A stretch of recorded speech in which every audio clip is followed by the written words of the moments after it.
اعوذ بالله من الشیطان الرجیم بسم الله الرحمن الرحیم. ګرانو مالدارانو، موږ د کوپکس مومبلیارد یو فارم کې دلته د لار سپین غر زراعتي او مالداري شرکت خانه تاسو ته خپل خدمات وړاندې کوو.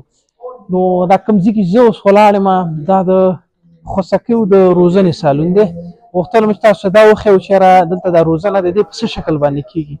دا که تاسو ګورئ دا پروډکټ دا د خوسکیانو په خپو دپاره اچول کېږي تر څو دوی د حرارت ضایع نه کړي، هم څنګه حفظ الصحه چې هغه خصوصا په خوسکیانو کې د اسهال موضوعات چې دا ډېره زیاتې یا پکې د ټوخي موضوع یا د سینه بغل موضوعات پکې ډېر زیات د خطره چې د دواړو نه بچ شي. نو د هغې په پښو کې چې دغسې دا د بستر مواد چې دا استفاده کېږي. تاسو کې دا وګورئ داسې تقریبا 2 5 8 دانې چې دي په دومره ګروپ کې په ډېر ساده شکل باندې چې دی 8 دانې دلته دي، واړه چې کوم دي هغه 3 دلته دي او تقریبا څه کم 8 9 دانې چې دي دا په دې منځکه کې دي. نو دوی چې دی په دغه ځای کې په دغه شکل باندې څه کم یولیشت او په حساب باندې 2 ګوتې د هر حیوان دپاره چې دی دا ځای پرېښی او اخوره چې دا هم دغه اخوره ده. دوی کولی شي دوی نه چې وکړي خوراک مراک که څه کوم پکار دي ته د دې نه چې دی ترلاسه کولی شي. پاک کونج کې هغلته دوی دوچه لري، اوبه لري.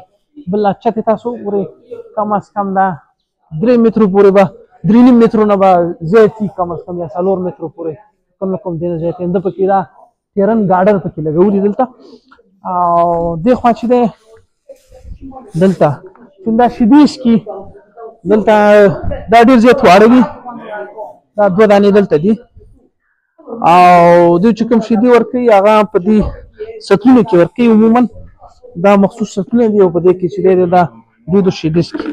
د غواګانو په روزنه کې د ټول نه مهمه چې ده هغه د شیدو تغذیه ده. زموږ اکثره مالداران چې دي هغه په صحیح شکل باندې چې دی شیدې نه ورکوي غواګان خپلو خوسکیو ته. 2 کاله وروسته به چې هغې نه کومه غوا جوړېږي یا د هغه اندازه شیدې نه کوي په کومه اندازه چې د هغې کې ظرفیت وي. نو کم از کم د 7 کیلو نه پورته شیدې چې دي دا کم از کم 3 میاشتو لپاره د کوپکس مومبلیارد زموږ جرمني کوم نسلونه چې دي دا دې ته روزانه ورکوي تر څو هغه خپل اعظمي وده وکړي. که چې ته تازه شیدې ورنه کړي نو بیا ده کې هغومره ظرفیت نه وي ځکه غولانځه د خوسکیو چې دا په اولو 3 میاشتو کې د دې سرعت ډېر زیات. مننه.